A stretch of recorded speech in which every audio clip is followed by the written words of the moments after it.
Hello everybody and welcome to Ukraine This Week with me, Don Arleth. It's your one-stop shop to take stock of all the progress on the political and literal battlefields. Let's go ahead now and get started.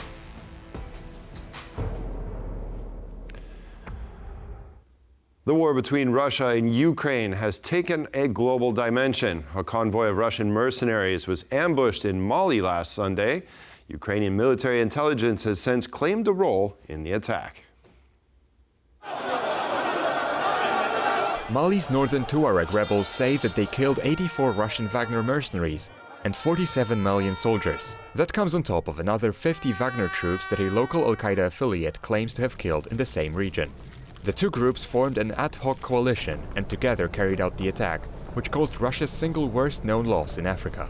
Ukrainian intelligence did not disclose how exactly they aided the rebels or whether Ukrainian personnel was involved on the ground in Mali at the time of the attack. Kyiv's main directorate of intelligence only said, quote, "The rebels received necessary information and not just information, which enabled a successful military operation against Russian war criminals." The Wagner group has been operating openly in Mali since 2020. The US, Germany, and Denmark have announced new military aid packages for Ukraine. A lot of modern military equipment is heading Ukraine's way, including NASAMS, HIMARS, and Javelin missiles. It's supposed to bolster Ukrainian air defense and anti-armor capabilities. The package includes ammo for surface-to-air NASAMS systems and HIMARS missile artillery platforms, as well as artillery shells, anti-tank Javelin and 84 missiles. Also included in the package are spare parts and technical support. This latest German military assistance bundle also includes 21,000 rounds of Gepard anti-aircraft ammunition and 10 surface drones. Russia launched the biggest drone attack against Ukraine in months on Wednesday. The Ukrainian army says it shot down 89 kamikaze drones and 1 cruise missile overnight. Air raid alerts sounded throughout the Ukrainian capital all Wednesday night. The Russian attacks came in several waves, all of which were successfully downed by Ukrainian air defense. President Volodymyr Zelensky said after the attack that the Ukrainian air defense units had demonstrated that they can fully protect the skies from Russian strikes when they have sufficient ordnance to do so. The Russians are using Iranian suicide drones in Ukraine because they are relatively cheap and can easily overwhelm air defenses when sent in large numbers. The U.S. will arm Ukraine's F-16s with advanced American-made missiles and bombs. Military experts have said that the fighter jets may help achieve the right conditions for launching a counteroffensive, but will also likely be a key component in protecting the skies over Ukrainian cities. The Ukrainians are awaiting at least 79 F-16 fighter jets from their Western partners. Among those who have already promised to deliver the jets to Kyiv are the Netherlands, Denmark, Belgium and Norway. Out of these, around 20 can reach the Ukrainian territory before year's end. The Wall Street Journal has cited sources saying that the Pentagon will provide the Ukrainian F-16s with air-to-ground munitions, precision guidance kits for bombs, and advanced air-to-air missiles. Some reports have already said that the first F-16s are already in Ukraine. Self-propelled North Korean anti-tank missile systems were allegedly spotted near Kyiv. The delivery of such vehicles to Russia would mark a major escalation by the Hermit Kingdom and their role in the conflict. In June, during Vladimir Putin's visit to Pyongyang, Russia and North Korea signed a defense pact. The document covered mutual defense, but its exact details are not publicly known. In the past months, experts and politicians have warned about growing military cooperation between Moscow and Pyongyang. Russia has repeatedly denied receiving ammunition or equipment from North Korea. Now it's that time to look at the war in Ukraine through a journalist's lens, and with us to discuss and share his views is our very own correspondent, Oz Katerji, who's reporting from Kyiv. Hello, Oz. Now, it looks like the first F-16s have made their way to Ukraine this week, so can you bring us up to speed on the situation?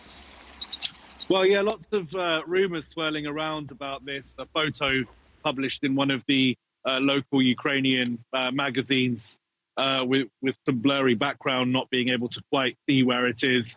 Some fake photos being shown of a plane in Lviv. Also, the government's being obviously quite tight-lipped about this. The first reports emerged that they've arrived from Bloomberg, this week, but there's been no official confirmation from Kyiv. Now, that's not unexpected at all. Obviously, for national security and operational security reasons, they're not trying to advertise the arrival of these very expensive pieces of equipment, these airframes that they've been trying to get hold of for quite some time now, basically since the war began.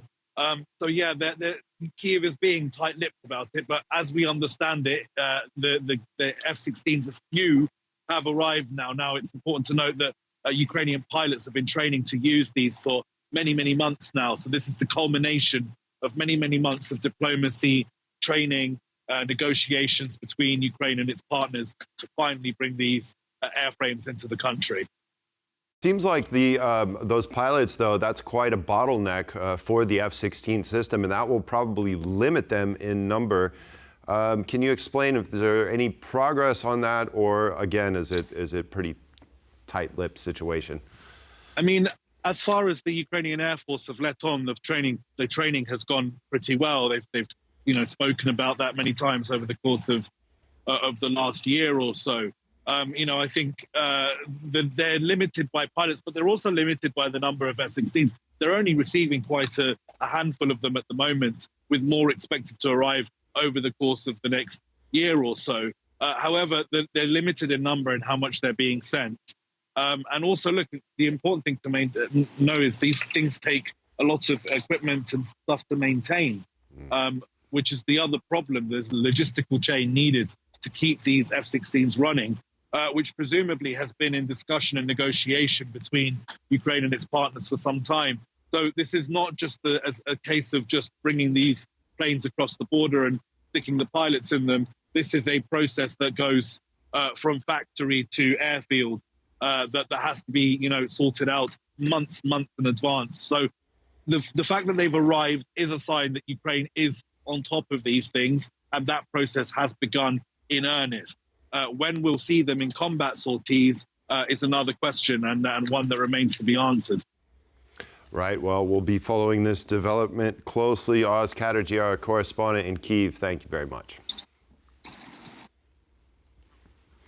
And once again, we move to Kyiv. This time we invite you for an exclusive interview with Ilya Ponomarev, a Russian opposition figure who was injured in a drone attack on his home near Kyiv on Thursday. But before we get talking, take a look at this next report. Russian opposition figure Ilya Ponomarev said that a drone flew directly into his home early in the morning, wounding him and his whole family. Everyone affected received medical assistance. Following the attack, Ponomarev said that it was the fifth assassination attempt against him. One day before the strike, the Freedom of Russia Legion broke ties with the politician. The Legion is a paramilitary unit made up of Russian nationals who oppose Vladimir Putin. The group is allegedly part of Ukraine's International Legion. In 2023, the Freedom of Russia Legion launched 2 armed incursions into Russian territory. Ponomarev was the only member of the Russian State Duma to vote against Moscow's annexation of Crimea during the 2014 Russian invasion of Ukraine. Now he is a member of the Congress of People's Deputies. It's an opposition organization meant to form a transitional parliament for when Vladimir Putin is no longer in power. And now it's time to bring in Ilya Ponomarev, a Russian oppositionist and delegate to the Congress of People's Deputies. Hello, Ilya, and thank you very much for joining us on Ukraine this week. Thanks for having me. Yes. Now, first of all, for our viewers, for as many people as we can to talk about this attack, tell me, what did you go through on Thursday? What exactly happened? Altogether, during 2 days, Wednesday and Thursday, my house was attacked with 4 drones. But 3 drones that came in on Wednesday, they all were shot down by anti-missile defenses of Kyiv. And that's why they fell in the radius within 100 meters away from my house. The closest hit was 50 meters, and it already crashed some windows in the house. But we actually thought that it was an accident, that it was not targeted on me. We were thinking that they are just, flying over and were destroyed by the anti-missile defense. But on Thursday, we had the 4th drone coming in. And for some reason still unknown, this drone was coming after the end of air defense alarm, and that's why nobody was shooting at it. And it went right into the house, and so it exploded 5 meters away from the wall of the house, and that you see the consequences right now on the picture. It was like pretty powerful explosion. Yeah, absolutely, very, very powerful. Now, and of course, the pictures of you covered in blood. I mean, very, very powerful. How are you feeling? How was your treatment in the hospital? Ukrainian healthcare right now is great, especially with everything that is related to fighting-related injuries, to all the different wounds, and myself, it was more about my legs and a little bit about stomach. So here just a little bit of scars, but no, nothing dangerous. I would survive. And your family? It's also similar type of injuries, but everybody would be good. They missed, these 5 meters. They played a role. The walls of the house, they are pretty thick, and that's why we were hit with already parts of the exploded drone and windows and pieces of furniture, and so that kind of things. But if the drone would actually hit the wall of the house, and it's literally less than 5 meters from the place where it exploded, then probably I would not be speaking with you right now. Well, we're glad you're okay and that your family's also good as well. Now, you said this was a targeted attack, an assassination attempt, the 5th one. Can you elaborate? Why do you think that this was a direct attack, and how do you think that the intelligence got out for Russians to make an attempt on your life? Well, my house is a very standalone house. There are no neighbors. I am living in a separate house at the outskirts of Kyiv, in a very secluded area. That's why if the drone is coming on you, I kind of don't see what else would they have been wanting to achieve, to scare the fish in the pond. I'm not so sure. So I think that was targeted on me. But on Wednesday, we were thinking that it was an accident, as I said, that it was just like the drones that were flying over and shot. But on Thursday, it was loud and clear, because it went exactly to the spot where it was supposed to come, and this place happened to be my house. Now, it's also come out that you and the Freedom of Russia Legion severed ties on Wednesday, I believe it was. Can you elaborate on what happened between you two, and do you think that there is any potential involvement of this incident and the attempt on your life? No, I think these two are totally separate, and to correct you a little bit, there is no conflict between us here. It's just that the Legion decided just to suspend any type of political activities, and it was the initiative of Ukrainian military command. They were saying that the Legion is a military unit, and they kind of playing too much with politics. So they said, so there was Congress of People's Deputies, which is supposed to do political activities, and let them do political activities. But the fighters of the Legion, they have to fight and not to be part of any political games, which unfortunately many representatives of Russian opposition like to play. Except us, of course. But when we're talking about different coincidences here, I rather see similarities to the attack that was carried out by Israelis on Ismail Hania a couple of days before in Tehran. And kind of my guess is that somebody came to Putin and said, look how great Israelis have done. Why are we not doing something like this? And Putin said, okay, we'll pick up the target and make a try. Yeah, well, there's no secret about the fact that you're probably amongst the top 5 on Putin's hit list. Now, has your place of residence where you reside permanently, has that been secret Has that been kept from the Russians? Have they known the location for a long time? Oh, we did not advertise it, but we have information that they knew about this place for quite a while. Anyway, if you have some people coming to you, to visit, you cannot guarantee that they all are foolproof, and not working with any kind of secret services, or that they did not slip the information somewhere. So obviously, we were always accounting that the location is known, and I had a great security there, and that's why we never had any attempts, at the house, but which were not, frankly speaking, prepared for the drone attack. Again, we were thinking about drones, but we were thinking about locally launched drones, like minor drones, which are carrying a grenade or something, and we were prepared to meet them, but we did not prepare for a missile attack or this heavyweight drone. These Shahed drones, it's Iranian-made drones that arrived to my house. They usually been used to attack Ukrainian power plants. So we already have a joke here in Kyiv, so that one Ponomarev equals to one power plant, one fourth of the power plant, because like 4 drones were coming in. Well, what does this do? Tell me. I mean, I know your security is tight. Every time we see you here in Poland, you're surrounded by a huge security detail. What does this do to the situation with the attack straight up on your house? And as you say, it's in a pretty secluded area, so it was definitely not a coincidence.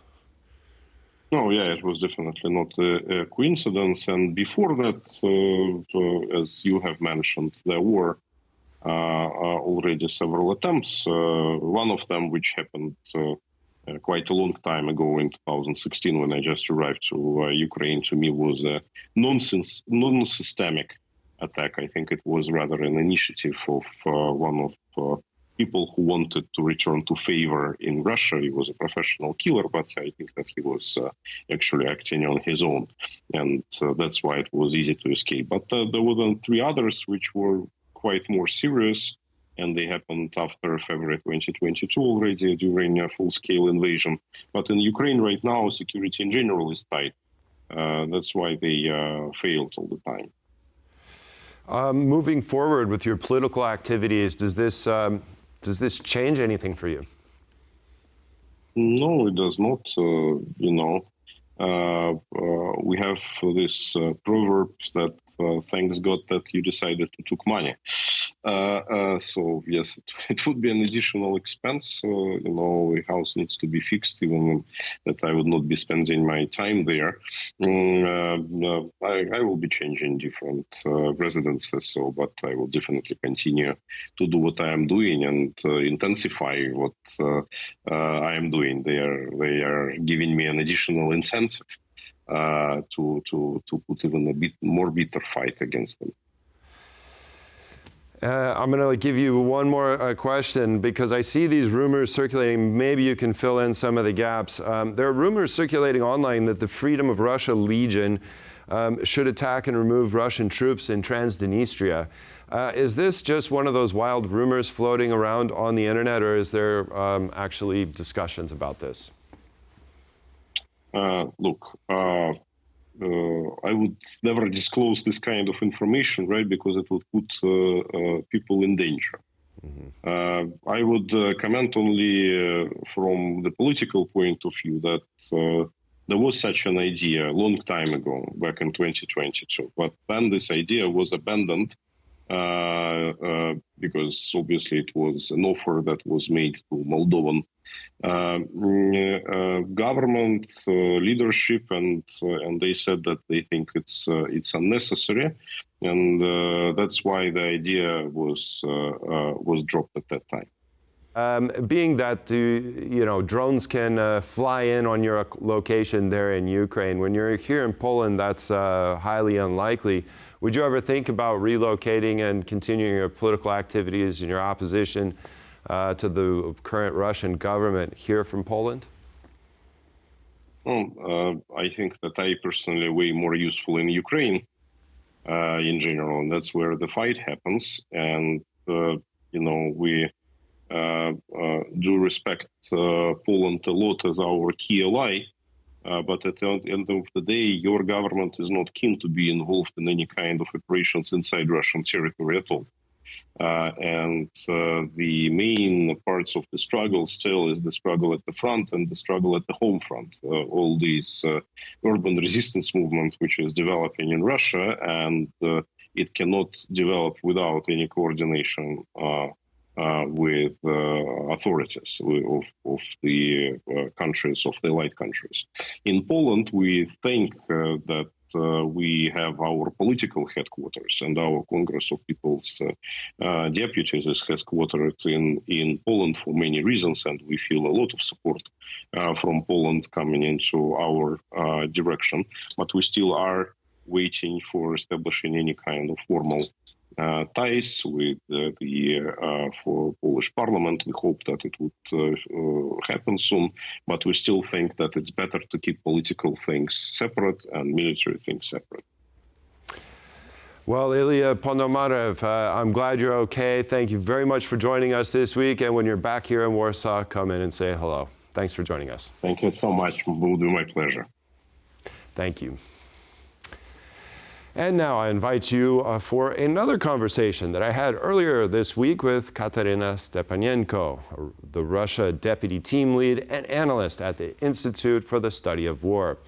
My goal in this interview was to get a general picture of where we are in the war at this current moment from one of the leading analysts and authorities. But before this interview, please take a look at this next report. Ukraine is getting ready for peace talks. Even a few months ago, it was unthinkable to hear such words from the Ukrainian leadership. Now it's becoming a common theme. The majority of the world says that Russia must be represented at the second peace summit. Otherwise, we will not achieve powerful results, because Russia is at war against Ukraine. And these are the parties to the war. That's why the whole world needs Russia's representatives to be at the second summit. China is willing to take up the role of mediator between Russia and Ukraine. China believes that all conflicts have to end at the negotiating table, and all disputes must be resolved by political means. Recently, both Ukraine and Russia have shown willingness for negotiations.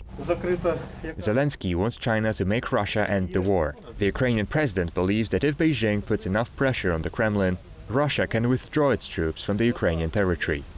This may be why Ukraine has resumed high-level talks with China after a years-long pause.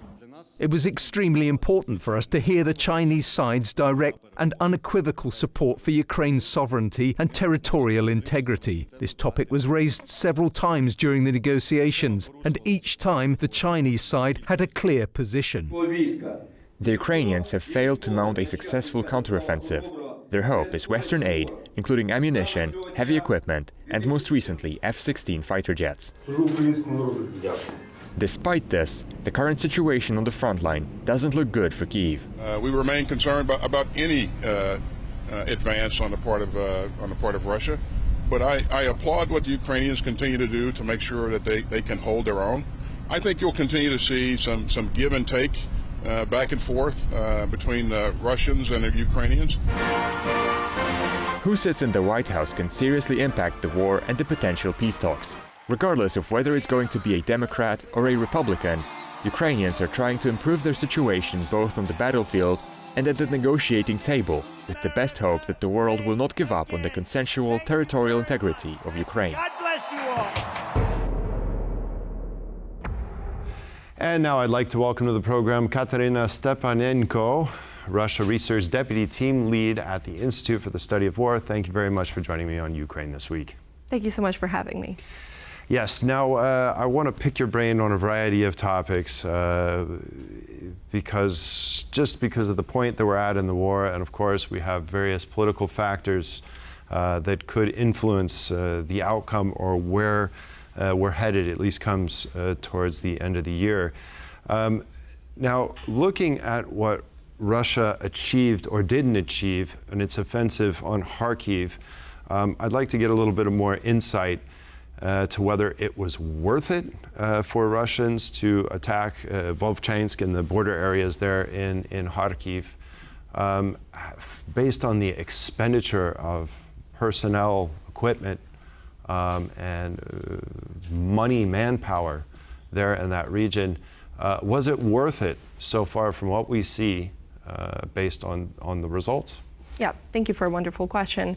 Russia was pursuing two goals with the Kharkiv offensive. The first one was the military goal, and then the second one was political. The military goal appeared to be operationally sound, meaning that the Russians, the idea behind that was that the Russians would pin Ukrainian forces across the northern border and then start their summer offensive operation, namely targeting Donbass, so Donetsk Oblast. So at first, it seemed like they were actually achieving that. However, like you mentioned, they did sustain significant losses.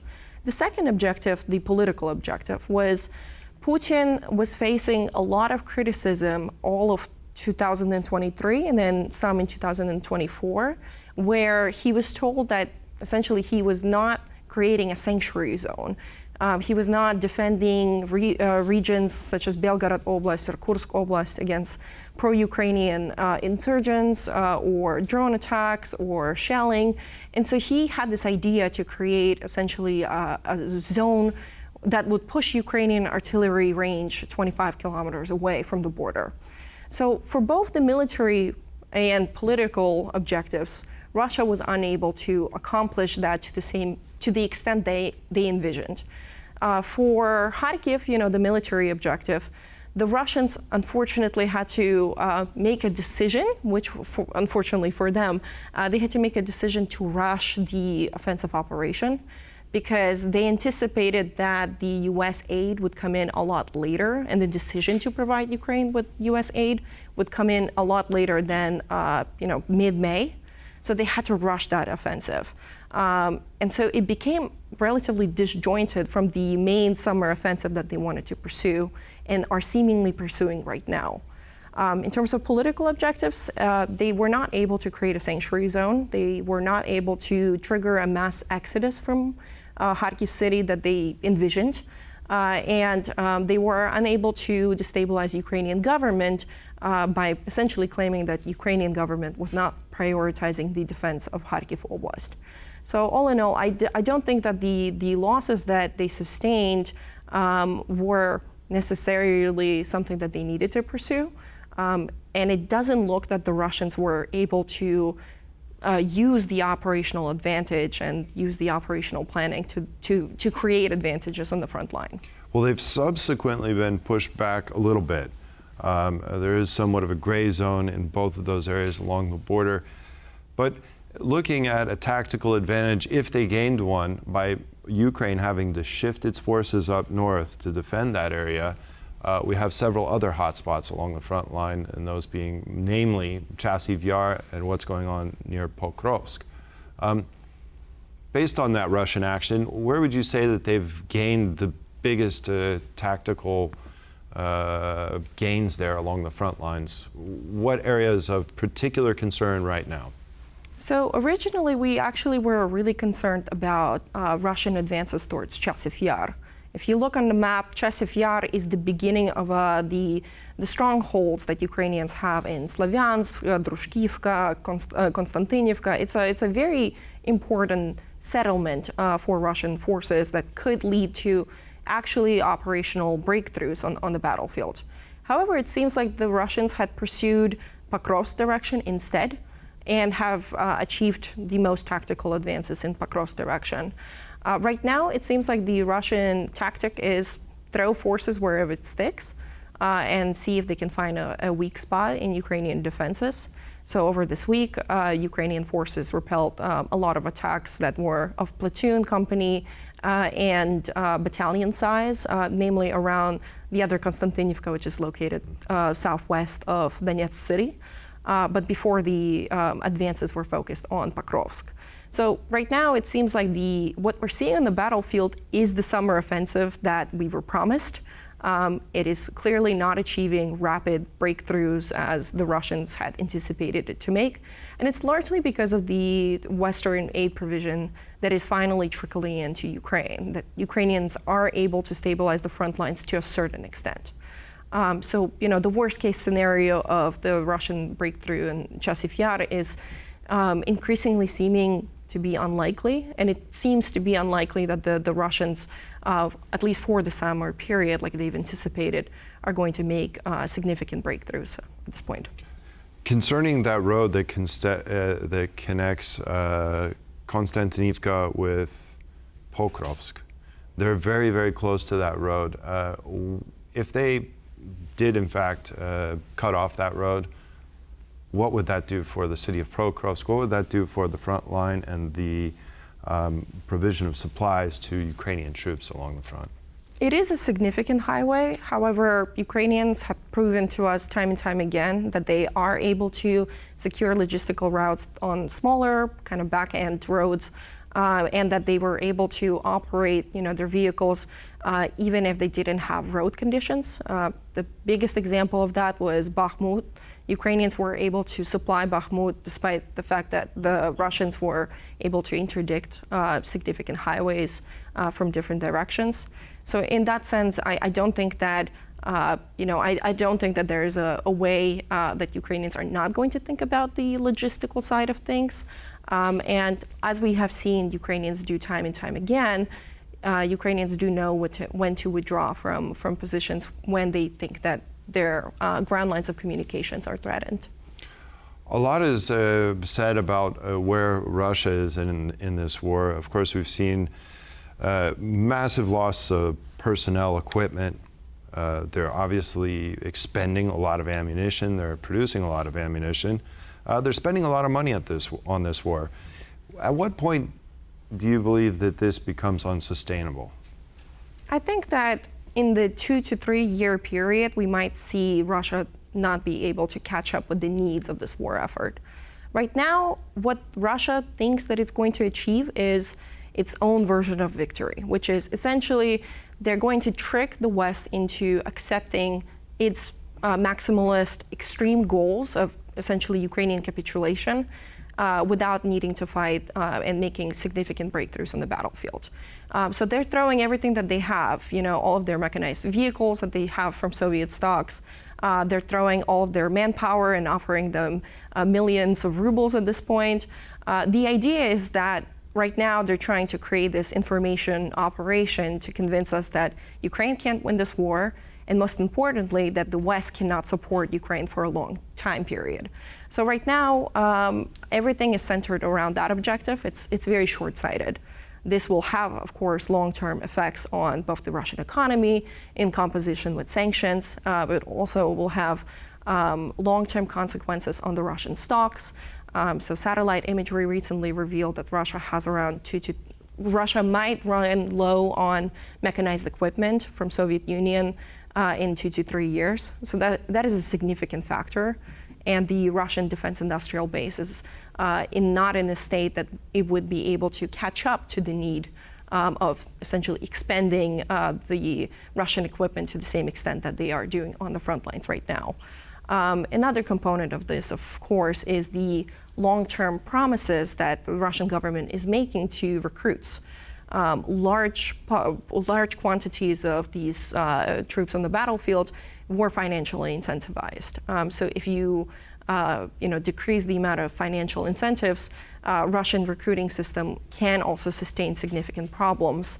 And we know from Putin's behavior that he really wants to avoid mobilization at all cost, to not spook his society essentially from continuing to support his regime.